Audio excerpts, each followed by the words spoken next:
বাড়িওয়ালা নাই রে বাড়ি, নাই রে দুনিয়াতে।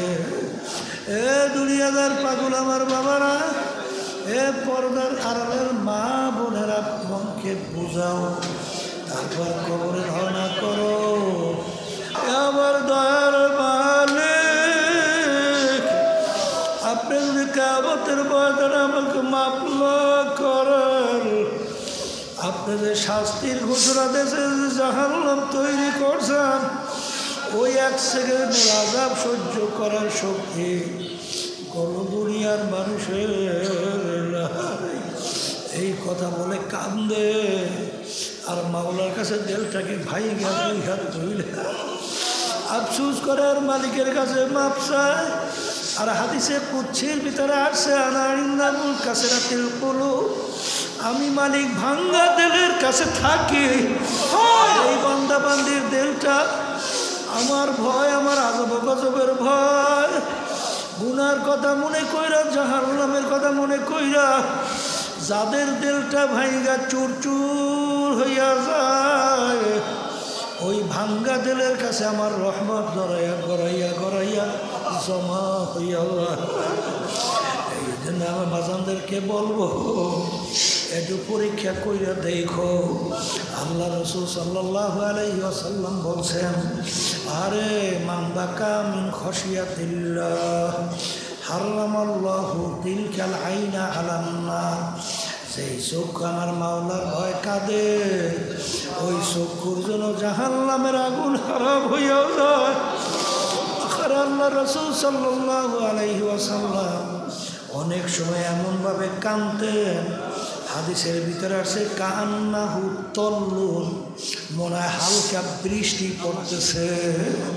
কিন্তু তুমি একটু নিজেকে নিজে প্রশ্ন করো, এ আব্দুল করিম যুবক, বছর তো গেল, যুগ তো গেল, কাঁচা দাড়ি তো পাইকা সাদা হইল, আহারে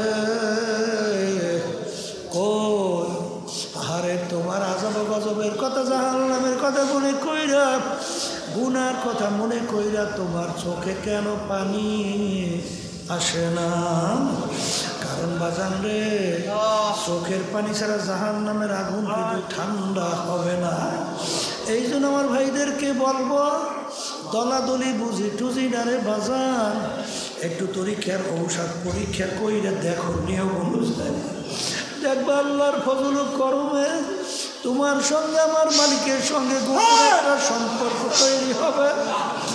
আল্লাহর ফজল করমে শয়তান এবং নফসের ধোঁকার থেকে বাঁচতে পারবা। আল্লাহর ফজল করমে দেখবা তুমি আগে নামাজ পড়তে পারো নাই, এখন নামাজের সময় হইলে তুমি পাগলের মতো হইয়া যাও। হারে আর মাল্লাহুল মাওলা ফালাহুল কুল, এই বন্দাবাদী আমার মাওলার জন্য হইয়া যায়, ওই বন্দাবাদের জন্য আমার মাওলাই যথেষ্ট হইয়া যায়। শুকরিয়া আদায় করতেছি মহান রব্বুল আলামিনের দরবারে। রব্বুল আলামিন ফিতনা ফাসাদের যুগ, দুনিয়ার সমস্ত কাজ থেকে বিরত রেখে দুনিয়ার ভিতরে সর্বোত্তম জায়গা মসজিদের মধ্যে, বিশেষ করে হাদিসের ভিতরে আসছে, আল্লাহ রাসূল সাল্লাল্লাহু আলাইহি ওয়াসাল্লাম বলছেন, এশার নামাজ যদি পুরুষ জামাত সহকারে আদায় করে, অর্ধরাত্র নফল ইবাদতের ভিতরে লিপ্ত থাকলে যেই পরিমাণ সওয়াব হয়, ওই পরিমাণ সওয়াব আল্লাহ তার আমল নামায় লিখে দেয়। অনুরূপভাবে ফজরের নামাজ জামাত সহকারে আদায় করলে বাকি অর্ধরাত্র নফল ইবাদতের সওয়াব আল্লাহ আমল নামায় লিখে দেয়।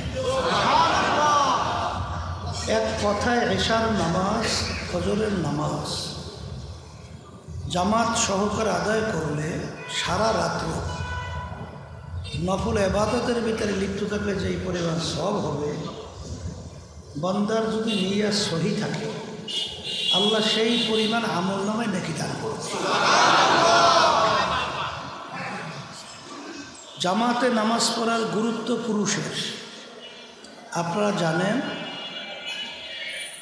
ইচ্ছা কইরা কেউ যদি জামাত ছেড়ে দেয়, কোনো কোনো ইমামদের মতে তার নামাজই হবে না, আর আমাদের ইমামের মতে নামাজ হবে, তবে মাকরুহ তাহরিমা গুনাহ হবে। নামাজের জামাতের ব্যাপারে আপনারা জানেন, ওমর ফারুক রাদিয়াল্লাহু তাআলা আনহু গালেবে গুমান বলছিলেন, বাচ্চারা এবং মহিলারা যদি ঘরে না থাকতো, যারা জামাতে নামাজ পড়তে আসে না, তাদের ঘর বাড়ি জ্বালাইয়া দেওয়ার জন্য আমি বলতাম। এত বড় কঠিন হুকুম নামাজে পুরুষের জামাতে নামাজ পড়া, তা আল্লাহ কবুল করছে। আপনাদের এলাকায় আল্লাহর ঘর, দুনিয়ার ভিতরে উত্তম মসজিদ, আল্লাহ এখানে আপনাদের এলাকাবাসীর জন্য এটা খুশ নসিব না? তাই মসজিদের সবচেয়ে বড় খেদমত, মসজিদের সবচেয়ে হামিয়া, মসজিদের মূল উদ্দেশ্য হল মসজিদে মুসল্লি আসবে, নামাজ পড়বে।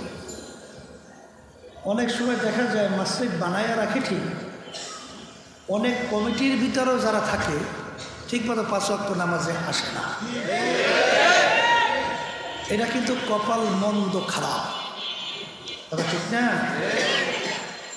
যাই হোক, কথা বেশি লম্বা চওড়া না, সংক্ষেপ বলছি। আকলমান্দ ইশারা বাস্তাস্ত, যে নাকি জ্ঞানী হয়, অল্প কথার মাধ্যমে সে পুরো বিষয়টা বুঝতে পারে। দুনিয়ার ভিতরে আমাদের চলতে হলে সেখানে পুঁজি, টাকা, সম্পদ দরকার, ঠিক না? আর আখেরাতের পথ চলতে হইলে সেখানে নেকির পুঁজি দরকার। আমি যে আপনাদের সামনে আয়াত শরীফ তেলাওয়াত করছি, কুরআনুল কারীম, যেই কিতাবের ব্যাপারে নাজেল হওয়ার পর থেকে এই 1450 বছরের বেশি সময় যত বৈজ্ঞানিক, যত দার্শনিক, যত পণ্ডিত দুনিয়ার থেকে বিদায় হয়ে গেছে, বর্তমানে আছে, আজ পর্যন্ত কেউ কোনো ভুল বের করতে পারে নাই। বরঞ্চ দুনিয়ার ভিতরে একটাই কিতাব যার শুরুতে চ্যালেঞ্জ হিসাবে আল্লাহ রাব্বুল আলামিন ঘোষণা করেছেন, যালিকাল কিতাব লা রাইব ফীহ। এই যে কিতাব দেখো, এর ভিতরে কোনো ভুল সন্দেহ নাই। বহু জ্ঞানী পণ্ডিত, বৈজ্ঞানিক, তারা কুরআনুল কারীম নিয়ে রিসার্চ করছে, কিন্তু ভুল বের করতে পারে নাই। বরঞ্চ কুরআনুল কারীমের ভিতরে যা যা বলছে তারা আবিষ্কার করে মিলিয়ে দেখছে, সব 100 সব মিলে গেছে। কুরআনুল কারীমের ভিতরে আল্লাহ রাব্বুল আলামিন সমুদ্র সম্পর্কে আয়াত নাযিল করছে। আল্লাহ রাসূল সাল্লাল্লাহু আলাইহি ওয়াসাল্লাম তিনি মরুভূমিতে জন্মগ্রহণ করছিলেন, পাথর বালি, আশেপাশে কোনো পানিও নেই, নদীও নেই, খাল নেই, বিল নেই। সমুদ্র তো আল্লাহ রাসূল সাল্লাল্লাহু আলাইহি ওয়াসাল্লাম দেখেই দেয়, কথা বোঝেন নাই? সেই সমুদ্র সম্পর্কে কুরআনুল কারীমের ভিতরে আয়াত আসছে, মারাজাল বাহরাইনি ইয়ালতাকিয়ান বাইনাহুমা বারযাখুন লা ইয়াবগিয়ান ফাবিআইয়ি আলাই রাব্বিকুমা তুকাযিবান। বৈজ্ঞানিকরা সমুদ্র নিয়ে যখন রিসার্চ করে দেখে কুরআনুল কারীমের ভিতরে সমুদ্র সম্পর্কে যা যা বলছে সব 100 মিলে গেছে। কুরআনুল কারীমের ভিতরে সূর্য সম্পর্কে আল্লাহ আলোচনা করছে, ওয়াশ-শামসু তাজরি লিমুস্তাকাররিন লাহা।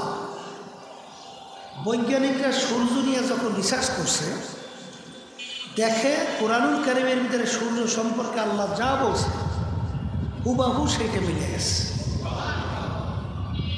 এইভাবে যত কিছু দুনিয়ার আপনি বলবেন, কিছুদিন আগে আমেরিকার এক পণ্ডিত মহিলা সূরা নামল নিয়ে যখন নাকি রিসার্চ করছেন, দেখে কোরআনুল কারীম আল্লাহ মৌমাছি সম্পর্কে যা যা বলছে, রিসার্চের পরে দেখে 100% সব মিলে গেছে।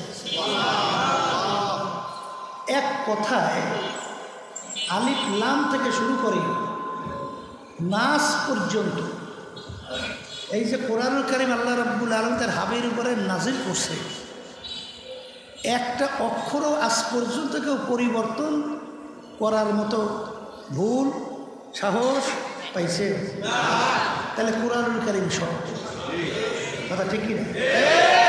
তাই কোরআনুল কারীম যদি সত্য হয়, ওই কোরআনুল কারীম থেকে আমি আয়াত শরীফ তেলাওয়াত করে আপনাদের সামনে প্রথম বলছি, কিয়ামতের ময়দান আল্লাহ রাব্বুল আলামিন মানুষগুলোকে উঠাবে, উঠাবার পরে তাদের আমল নামা, আমল মানে কাজ, তারা যে দুনিয়া থাকা অবস্থায় যেই কাজগুলো করছে, এই কাজগুলো আমল নামার মিজান দাঁড়িপাল্লাই দিয়ে ওজন দেবে।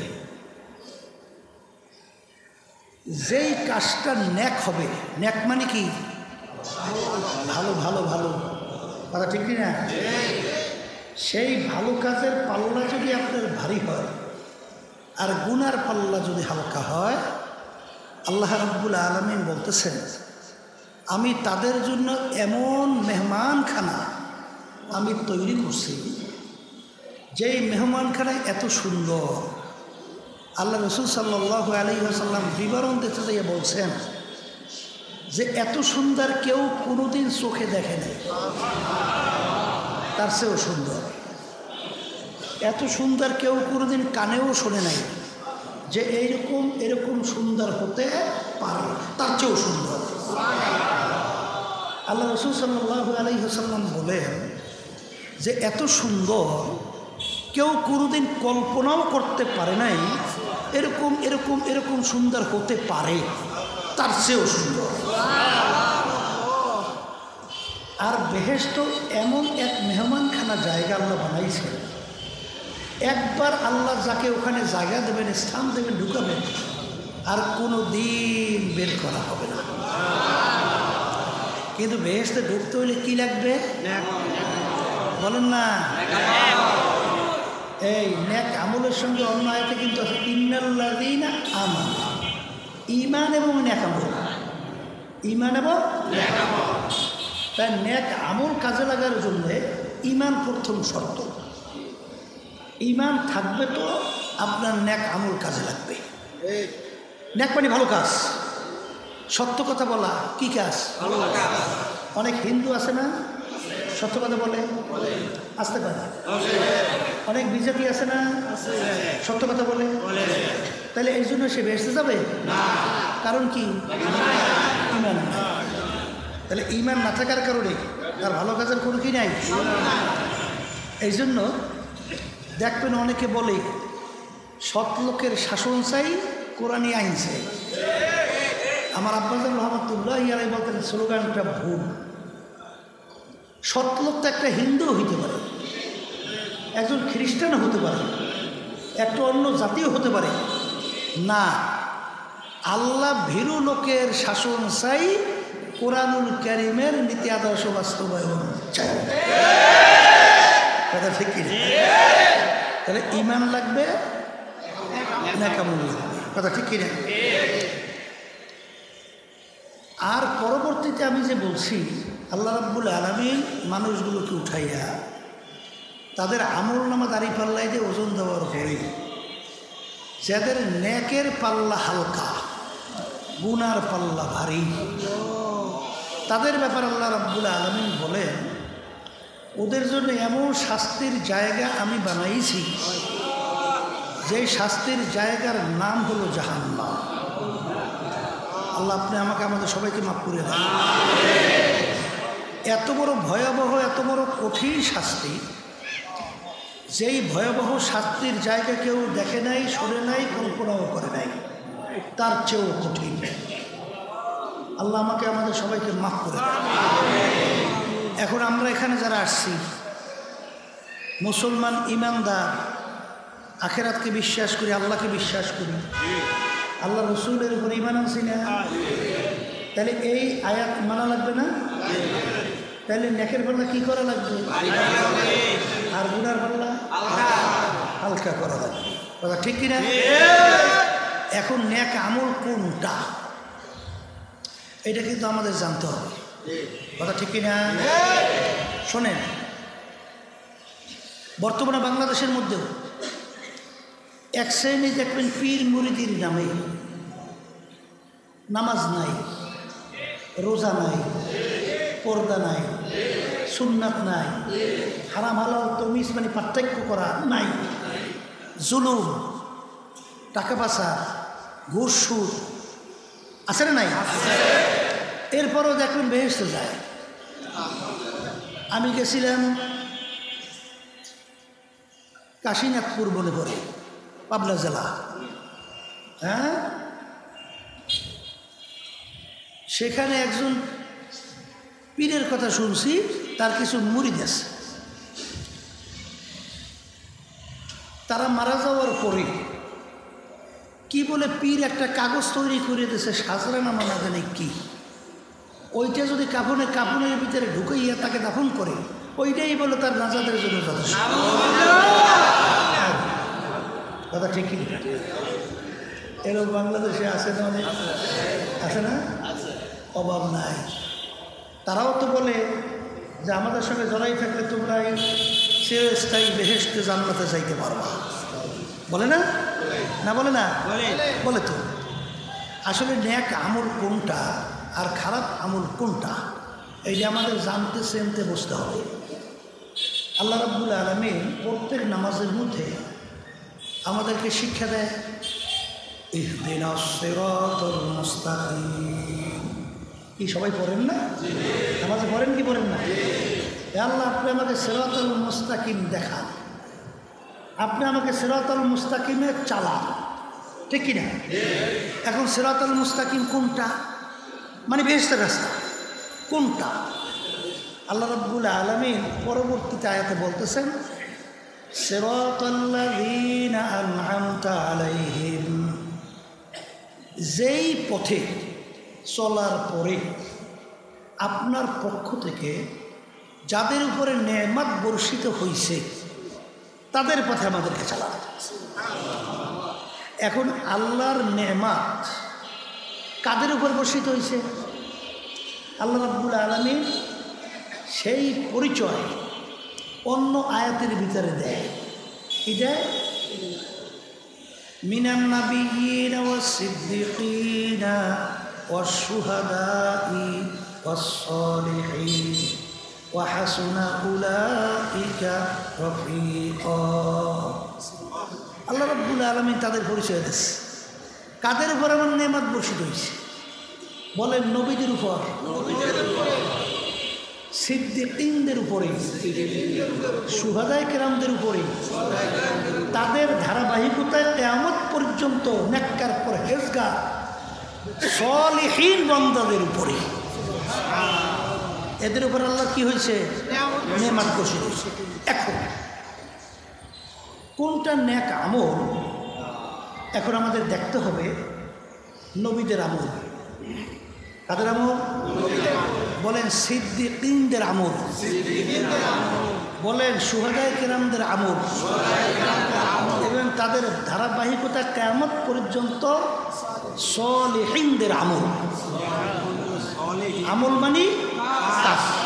এখন আমার ভাইদেরকে বলবো, পর্দা আলে মা বোনদেরকে বলবো, অনেকে বলতে পারেন হুজুর সাহাবায়ে কেরামদের আমল কোনটা, শুহাদায়ে কেরামদের আমল কোনটা, হুজুর সিদ্দিকীনদের আমল কোনটা? কেমনে বুঝবো? এই ধারাবাহিকতা রক্ষার জন্যই সাহাবায়ে কেরাম কাদেরকে বলে? যারা আল্লাহ রসুলকে স্বচক্ষে দেখছে এবং ঈমান আনছে, এবং স্বচক্ষে দেখে ঈমান আনিয়া ঈমান সহকারে দুনিয়া থেকে বিদায় নিয়ে কবরে গেছে, এদেরকে বলা হয় সাহাবায়ে কেরাম। এদের সংখ্যা প্রায় 1.5 থেকে 1.5 লক্ষের কাছাকাছি। কথা ঠিক কিনা? আচ্ছা, আল্লাহ রসুল সাল্লাল্লাহু আলাইহি ওয়াসাল্লাম তিনি দুনিয়াতে আসছেন কি হিসেবে আসছেন? আল্লাহ রসুল বলেন বুইসতু মুআল্লিমান, আল্লাহ রাব্বুল আলামিন আমাকে দুনিয়াতে পাঠাইছে ওস্তাদ হিসাবে। কি হিসাবে? এই জন্য আল্লাহ রসুল দুনিয়ার কোনো শিক্ষকের কাছে পড়ছে? পড়ছে না। তাইলে তার শিক্ষক ছিল কে? আল্লামানি রব্বি ফাআহসানা তা'লিম, আমার শিক্ষক স্বয়ং রব্বুল আলামিন। আচ্ছা, তাহলে আল্লাহ শিক্ষা দিয়েছেন তার রসুলকে, আল্লাহর রসুল আসছেন ওস্তাদ হিসাবে। এখন তার ছাত্র কারা বলেন? সাহাবায়ে কেরাম। এখন সাহাবায়ে কেরামদের যে আমল, এটা আল্লাহ রসুল বেহেশতে যাওয়ার জন্যে সরাসরি তাদেরকে ট্রেনিং দিয়ে তৈরি করছে। কথা ঠিক? এখন সাহাবায়ে কেরামরা এখন আছে? কথা কয়? তাহলে এখন ধারাবাহিক এই আমলটা আমরা শিখবো কীভাবে?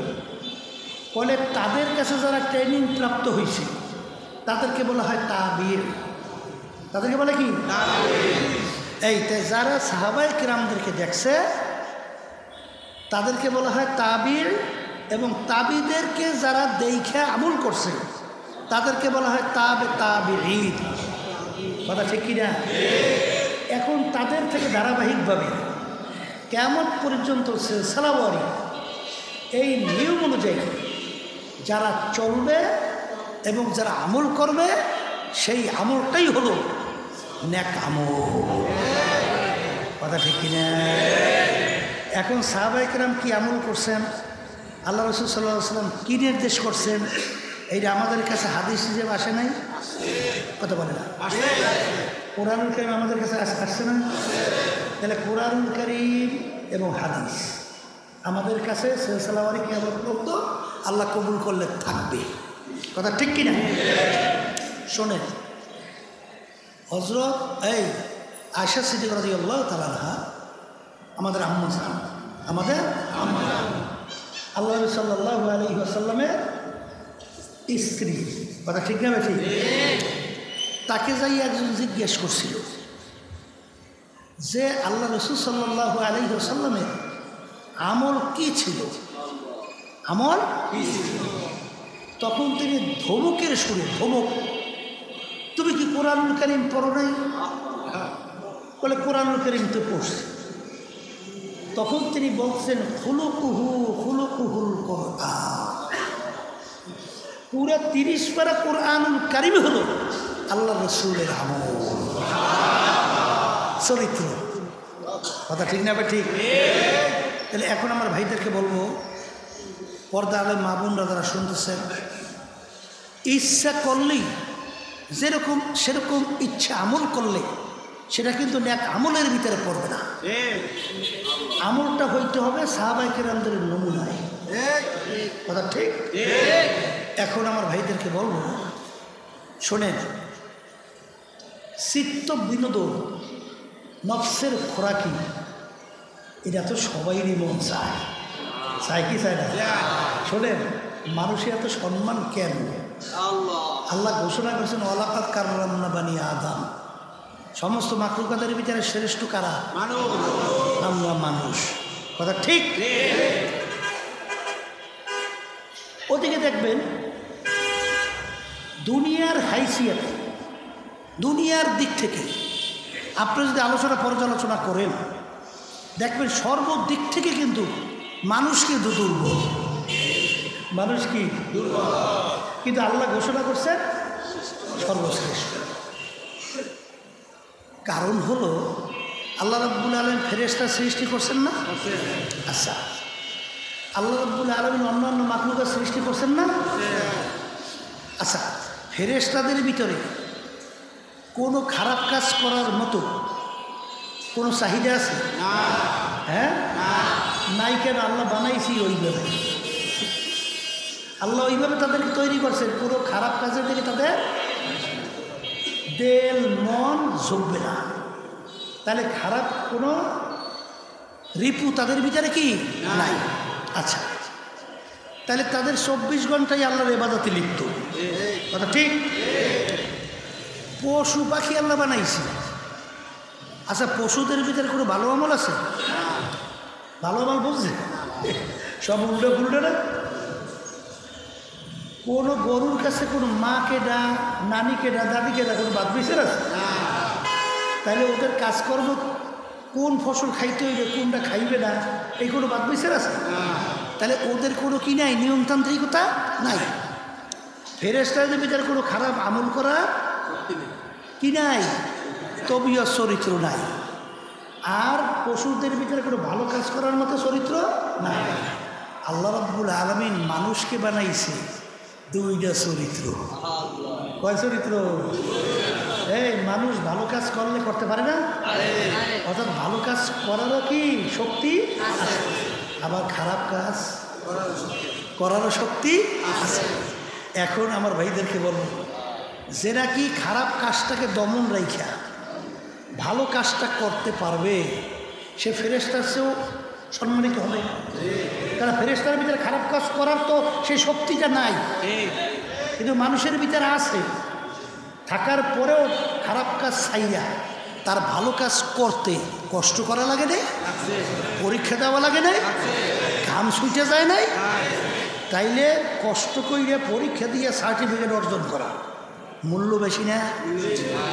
আর ওই যে আমাদের দেশের প্রধানমন্ত্রীরা, প্রেসিডেন্টরা বিদেশে যায় ডক্টরের সার্টিফিকেট দেয়, ওই সার্টিফিকেটের মূল্য আর পড়তে পড়তে চুল ভরিয়ে যায়, ওই মূল্য কি এক?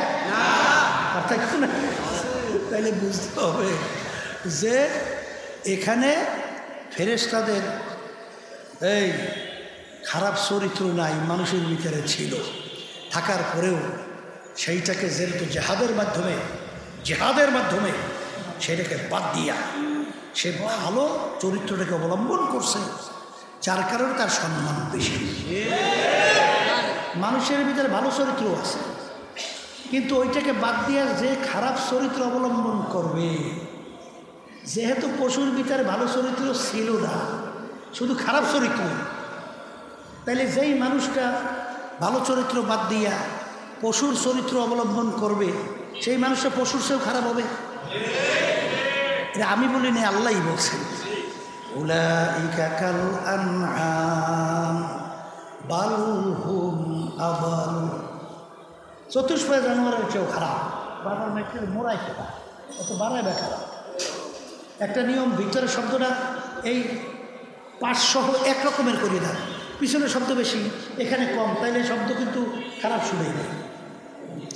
তাহলে যেই কথা বলতে চাইছিলাম, এখন আমরা যারা মানুষ, আমরা যারা ইমানদার, আমরা যারা মুসলমান, কি আমরা কি চিরস্থায়ী শান্তির জায়গা মেহমানখানা বেহেশতে যাইতে চাই না? আসতে কয় দেয় বলেন চাই, কি চান তো? তাইলে যদি চান তাইলে কি আমল বাড়ানো লাগবে? আবার কন, এখন এই নেক আমল বাড়াইতে তো আমাদের সবাই মন চায়, চাই কি চায় না? কিন্তু এরপরেও কিন্তু আমরা অনেকে পারি না। অনেকে কি পারি না? এই পারার জন্যই আল্লাহ রাব্বুল আলামিন ওই কোরআনুল কারীমের ভিতরে আপনাকে আমাকে হুকুম করছেন যে তোমরা নেক আমল যদি বাড়াইতে চাও তাহলে তোমাদের কি করতে হবে? ওয়াকুনু মা'আস সাদিকিন, তোমরা সাদিকিন বান্দাদের সঙ্গী হইয়া যাও।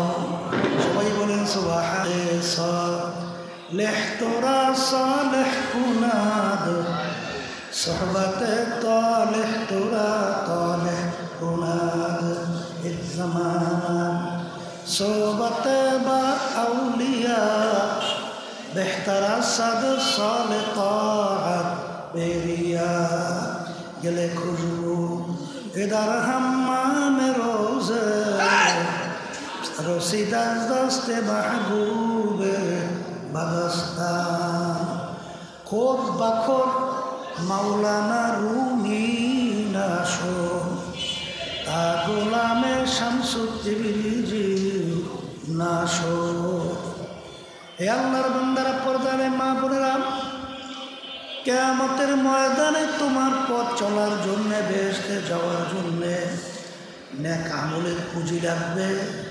দুনিয়ার ভিতরে তুমি যদি চলতে চাও, সম্পদ টাকা ছাড়া চলা যায় না। ঠিক কিয়ামতের ময়দানে তোমার পথ যদি চলতে চাও, নেক আমলের পুঁজি বাড়ানো লাগবে। নেক আমলের পুঁজি বাড়াবার জন্য আল্লাহ রাব্বুল আলামিন তোমাকে আমাকে হুকুম করছেন, তোমরা সাদিকিন বান্দাদের সঙ্গী হইয়া যাও। বাজান, আল্লাহু আকবার, আল্লাহু আকবার, আল্লাহু আকবার।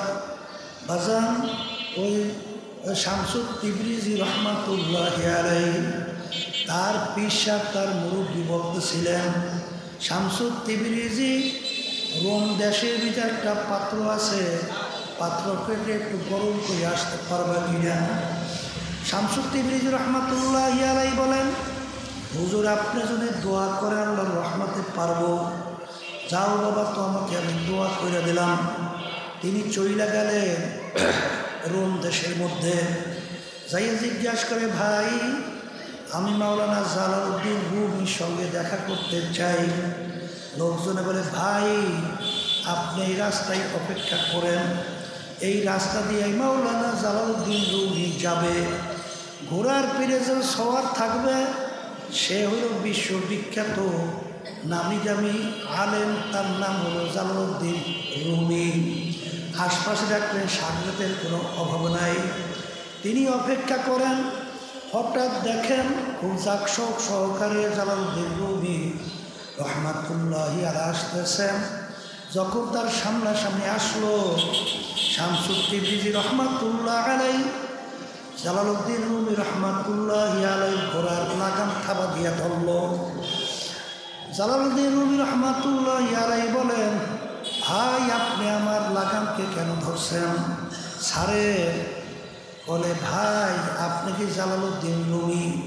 বলে, হ্যাঁ আমি জালালউদ্দিন রুমি। তখন শামসুদ তিবরিজি রহমাতুল্লাহি আলাইহি বলে, ভাই বলেন তো ইলম কাকে বলে? এত বড় একটা আশ্চর্যের কথা, বিশ্ববিখ্যাত আলেম, তাকে জিজ্ঞাসা করে ইলম কাকে বলে?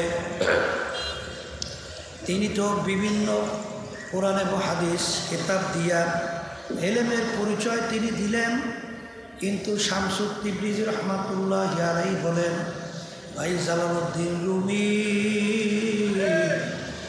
ইলমের পরিচয় হয় না। তিনি আশ্চর্য হয়ে গেল যে আপনি কি বলছেন, ইলমের পরিচয় হয় নাই? তাহলে আপনি বলেন ইলম কাকে বলে? তখন শামসুদ তিবরিজি রহমাতুল্লাহি আলাইহি বলেন যে ইলম বলা হয় ওই জ্ঞানকে, যেই জ্ঞান অর্জন করার মাধ্যমে নিজেকে নিজের থেকে পৃথক করা যায়। আমি পীর, আমি মুফতি, আমি আলেম, আমি চেয়ারম্যান, আমি মেম্বার, আমি সভাপতি, আমি সেক্রেটারি, আমি অমুক তমুক সমুক, আমি অমুক ধনী, আমি অমুক বংশের, আমি জমিদার বংশের, আমি অমুক তমুক সমুক। এই নিজেকে নিজের থেকে যেই জ্ঞান অর্জন করার মাধ্যমে তোমাকে পৃথক করবে, এর নাম হলো ইলম। শামসুদ তিবরিজি রহমাতুল্লাহি আলাইহি তিনি ঘোড়ার পিঠ থেকে লাফ দিয়ে নাইমা তার পাও জড়াইয়া ধরল। পাও জড়াইয়া ধরে বলে, হুজুর আপনি আমাকে ইলম শিক্ষা দেন, আমাকে ইলম শিক্ষা দেন। এক পর্যায়ে এমন ইলম আল্লাহ রাব্বুল আলামিন তাকে দান করলেন। এক পর্যায়ে তিনি বলেন, খুদ বা খুদ মাওলানা রুমি না শোন, তা গোলামে শামসুদ তিবরিজি না শোন। আমি রুমি ততক্ষণ পর্যন্ত রুমি হতে পারি নাই যতক্ষণ পর্যন্ত শামসুদ তিবরিজির শাগরেদ হতে পারি নাই। এই জন্য আমার বাজানদেরকে বলবো, পর্দালে মা বোনরা যারা শুনছে, বাজান আমাদের কোনো দলফল বুঝি না, আমাদের উদ্দেশ্য নেকের পাল্লা ভারী করা লাগবে, উনার পাল্লা হালকা কইরা ইমানকে মজবুত করিয়া দুনিয়ার থেকে বিদায় নিয়ে কবরে যাওয়া লাগবে। এরকম কথা ঠিক না? ঠিক দুনিয়াদার পাগল, কোন দুনিয়ার পিছনে পড়লাম। দুনিয়া সম্পর্কে মাঝে মাঝে একটু মুরাকাবা করো, দুনিয়া সম্পর্কে একটু চিন্তা করো, তারপর মাওলার কবরে রওনা করো। কারণ এই দুনিয়া কিন্তু ক্ষণস্থায়ী, দেখতে না দেখতে দুনিয়া শেষ হয়ে যায়। আর আখিরাত হলো স্থায়ী, যার শুরু আছে আর কোনো দিন শেষ নাই। আর দুনিয়া দারুল মেহনে ওয়াল বালা, দুনিয়া বালা মুসিবতের জায়গা, কষ্ট ক্লেশের জায়গা। বাজান কেউ যদি দুনিয়াতে নিরের শান্তি চাও, কোনোদিন কেউ পায় নাই, কেউ কোনোদিন পাবে না। কারণ আর দুনিয়া দারুল মেহনে ওয়াল বালা, দুনিয়া বালা মুসিবতের জায়গা, কষ্ট ক্লেশের জায়গা। কেউ শান্তি চায়, কেউ কোনোদিন পায় নাই, কেউ কোনোদিন পাবে না। এই গরম সহ্য করা যায় না, এই ঠান্ডা সহ্য করা যায় না। রোগ ব্যাধির কোনো শেষ নাই, শত্রু মৃত্যুর কোনো শেষ নাই। ছেলে কথা শোনে না, মেয়েরা কথা শোনে না, আত্মীয় স্বজন শত্রু মৃত্যুর অভাব নাই। এরকম করতে করতে একদিন হঠাৎ তোমার বাড়ির দরজায় মসজিদের পাশের মাইকে ঘোষণা হইতে থাকবে, বাড়িওয়ালা নাই রে বাড়ি, নাই রে দুনিয়াতে। এ দুনিয়াদার পাগল আমার বাবারা, এ পর্দার আড়ালের মা বোনেরা, মনকে বুঝাও, তারপর কবরে রওনা করো। এই জন্য আমার ভাইদেরকে বলবো, পর্দারে মা বোনদেরকে বলবো, বাজান দুনিয়ার যে কোনো কাজের মধ্যে একটা সীমা, একটা সময় সীমা দেওয়া থাকে, একটা তারিখ নির্ধারণ করা থাকে। কিন্তু তোমার আমার মৌতের কোনো সীমাও নাই, তারিখও নাই। কে কোন সময় কখন রওনা করব এটা কিন্তু তোমারও জানা নাই, আমারও জানা নাই। এই জন্য আমার ভাইদেরকে বলবো, আল্লাহ রসুল সাল্লাল্লাহু আলাইহি ওয়াসাল্লাম এক যুদ্ধের ময়দান থেকে রওনা করে আসার পরে আল্লাহ রসুল সাহাবায়ে কেরামদেরকে বলেন, রজানা মিন জিহাদিল আসগর ইলা জিহাদিল আকবার। এ আমার সাহাবারা, ছোট যুদ্ধের থেকে বড় যুদ্ধের থেকে রওনা করলাম। সাহাবায়ে কেরাম বলে, আল্লাহ রসুল এর সে আবার বড় যুদ্ধ কোনটা? আল্লাহ রসুল সাল্লাল্লাহু আলাইহি ওয়াসাল্লাম বলে, নফসের সঙ্গে জিহাদ করা এর সে বড় যুদ্ধ।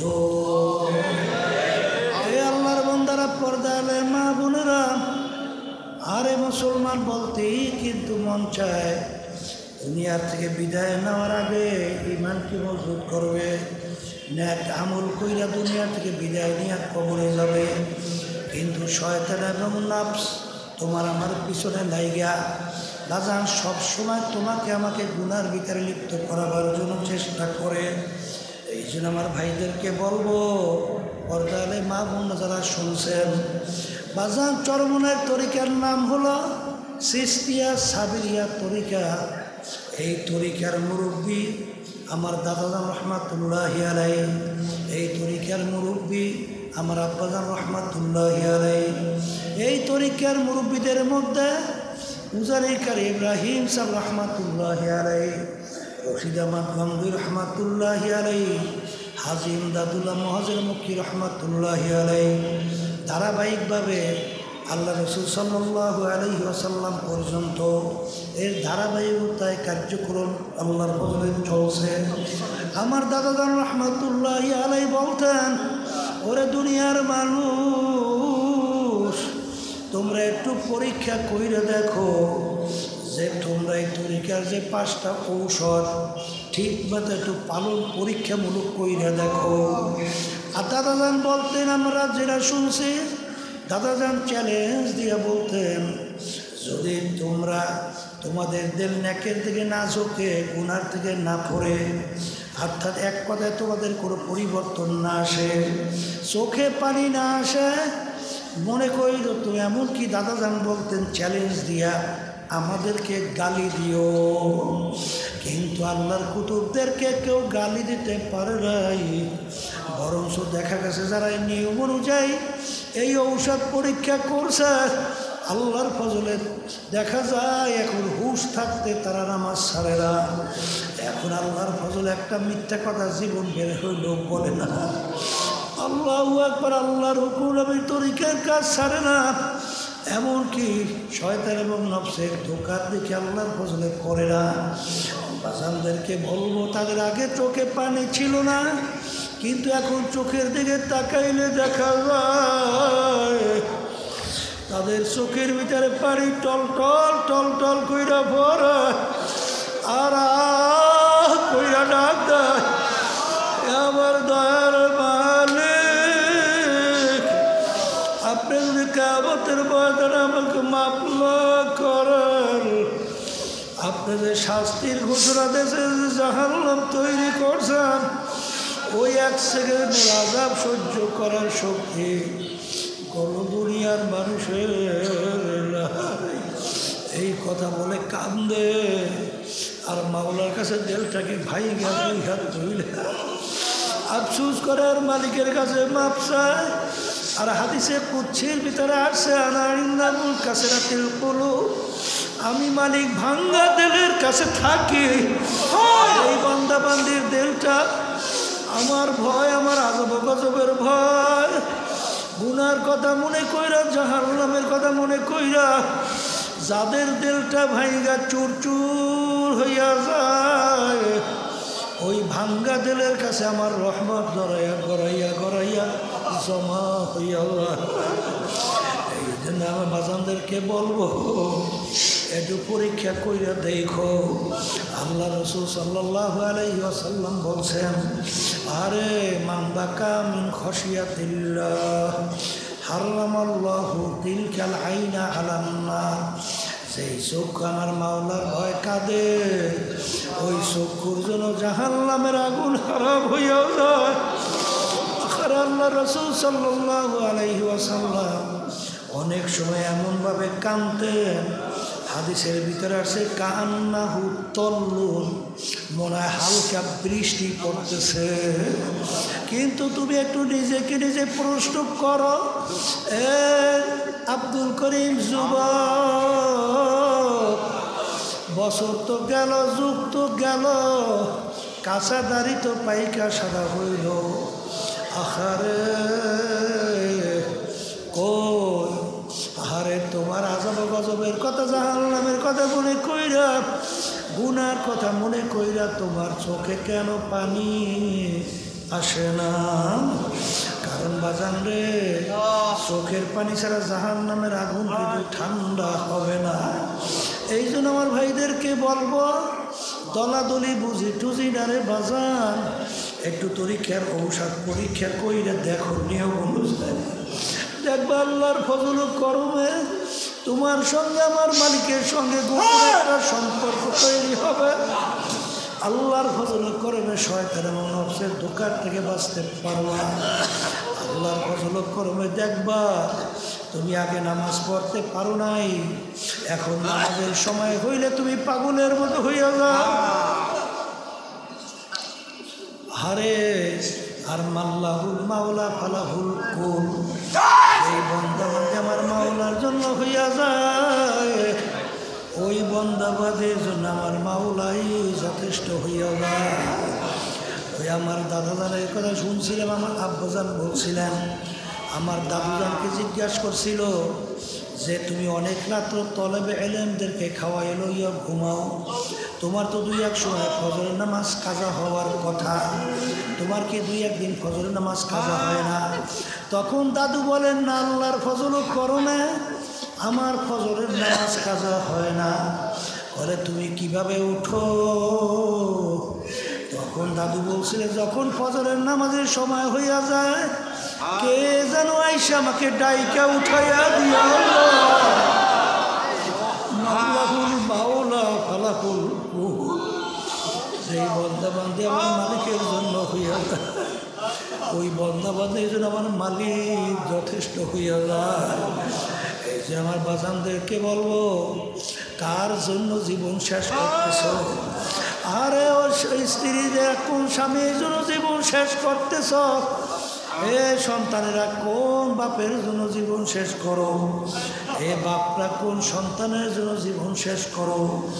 আরে যাদের জন্য, যাদের আরামায়েশের জন্য, যাদের জীবিকা নির্বাহের জন্য, অনেক সময় কামাইয়ের ব্যাপারে হারামকে হারাম বলো না, ঘুষকে ঘুষ মনে করো না, সুদকে সুদ মনে করো না, জুলুমবাজি, মিথ্যাবাজি, সাদাবাজি, টেন্ডারবাজি কইরা সম্পদ কার জন্য রাইখা যাও? আরে ওই কথা চিন্তা করো, যেদিন সাদা 3টা কাপড় দিয়া প্যাঁচ দেবে, এখন তাকাইয়া দেখো তোমার কোমরের টাকা কাইটা চাবি নিয়ে যায়। এমনকি তোমার সম্পদ ভাগাভাগি নিয়ে তারা নিজেরা মারামারি কাটাকাটি করে, তোমাকে মাটির গর্ভের ভিতরে রেখে চইলা যায়। ওই কবরের খবরতে কেউ নেয় না।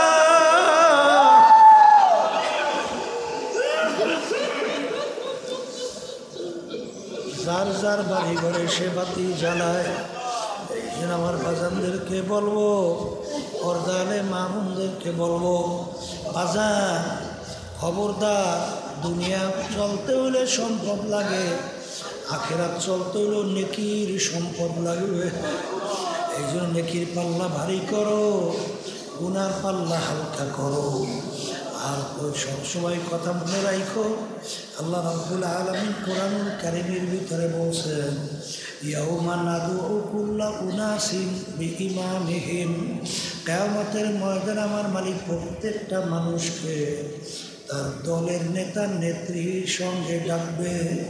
ডাইকা মালিক বলবে, তো দলের নেতা নেত্রী যেদিকে যায় ওদের পিছনে পিছনে সেই দিকে চইলা যা। এক কথায় তোমার নেতা নেত্রী যেখানে জায়গা, আমার আল্লাহ বলছেন তোমারও সেইখানে জায়গা। এই জন্য আমার বাজানদারকে বলবো, যার সঙ্গে যার মহব্বত, তার সঙ্গে তার কিয়ামত। দুনিয়ায় থাকা অবস্থায় আমরা সম্পর্ক রাখবো আল্লাহর হাবিবের সঙ্গে। আল্লাহর হাবিবের নির্দিষ্ট পথে যারা চলে তাদের সঙ্গে, সদেকিন বন্দাদের সঙ্গে আমরা সম্পর্ক রাখবো, তাদেরকে আমরা মুরব্বী হিসেবে মানব। এরপরে দুনিয়া থেকে বিদায় নিয়ে কবরের দিকে রওনা করব। আল্লাহ রাব্বুল আলামিন বন্দাবান্দি যে অন্তরের দিকে তাকাই আমার মালিক অপেক্ষায় থাকে, এই বন্দাবান্দি তোর পাহাড় পরিমাণ গুনাহ হয়ে গেছে, নৈরাশা দরকার নাই। তুই আমার কাছে দিলটাকে ভাইয়া খালেস তওবা কইরা, 2 চোখের পানি ছাইরা যখন তুই আমাকে ডাক দিবি, তোর জীবনের গুনাহ মাফ করবো। শুধু তাই না, তোর গুনাহকে আমি নেকের দ্বারা পরিবর্তন কইরা দেব।